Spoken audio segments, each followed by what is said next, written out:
যখন অবতীর্ণ হলো বলেন এই আয়াত আমাকে ঘরে বসে থাকতে দিচ্ছে না।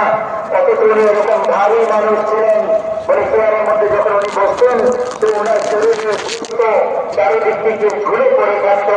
উনি অসুস্থ ব্যক্তি ছিলেন, কিন্তু সবাই মনে মনে বলতে লাগলো না আমি তো আল্লাহ তাআলার রাস্তা অবশ্যই যাবো। সবাই বললো আরে হযরত আপনি তো মাযুর, আপনি তো অপারগ, আপনি তো অসুস্থ, আপনি কেন যেতে চাচ্ছেন, আপনার যাওয়ার দরকার নেই। তখন উনি বলতে মিশ্র আলা এই আয়াত যে ভারী হয় অথবা হালকা হয় সেই অবশ্যই আল্লাহ তাআলার রাস্তা বের হয়। এই আয়াত আমাকে ঘরের মধ্যে বসে থাকতে দিচ্ছে না।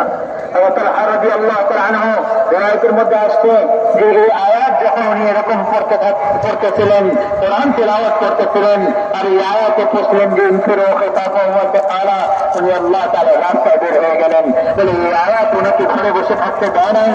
আবু আইয়ুব রাসূলুল্লাহ সাল্লাল্লাহু আলাইহি ওয়াসাল্লামের খিদমতের মধ্যেই দর্শন ছিলেন।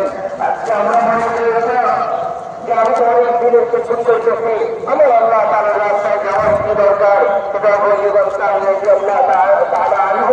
যিনি আল্লাহ রাসূলের সারা জিন্দেগি খিদমত করার পরে আল্লাহ তাআলার রাস্তায় বের হইতেছেন। আল্লাহ তাআলার রাস্তায় মদিনা থেকে বের হয়ে আল্লাহ রাসূলের মেজবান যার বাড়ি মদিনা মুনাওয়ারায় উনি ওখান থেকে বের হয়েছেন আল্লাহ তাআলার রাস্তায়।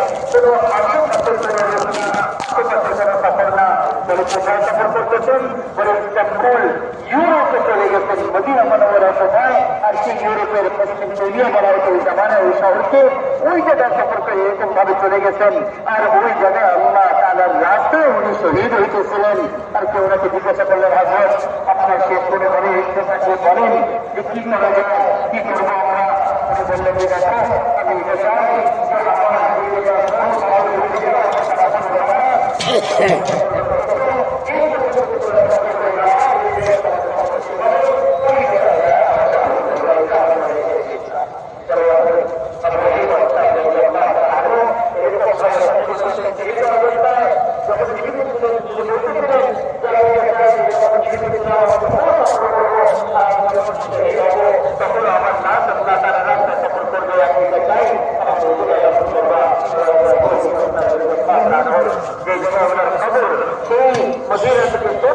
ইউরোপের মধ্যে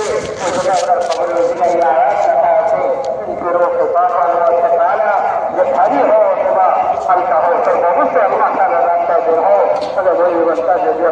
অবশ্যই আল্লাহ তাআলার রাস্তায় বের হওয়া বলে এই আয়াত ওনাদেরকে উৎসাহিত করেছিল যে সব অবস্থায় আল্লাহ তাআলার রাস্তায় বের হতে হবে। ইলিয়াস রাহমাতুল্লাহ আলাইহি কথা বলতেন,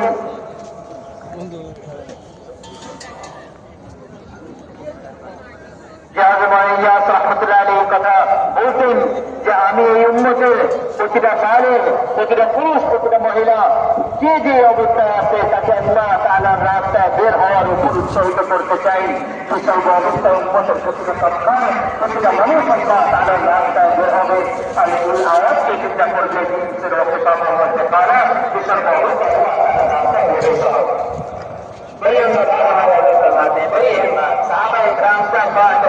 निकलने की बुनियाद ये भी थी कि वो अल्लाह के रास्ते से पीछे रह जाने को अल्लाह की तरफ से नाराज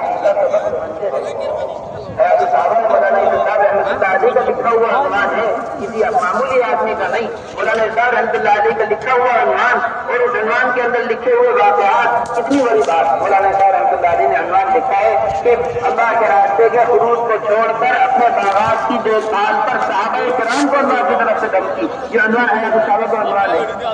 और फिर इसके अंदर यही वाक़या लिखा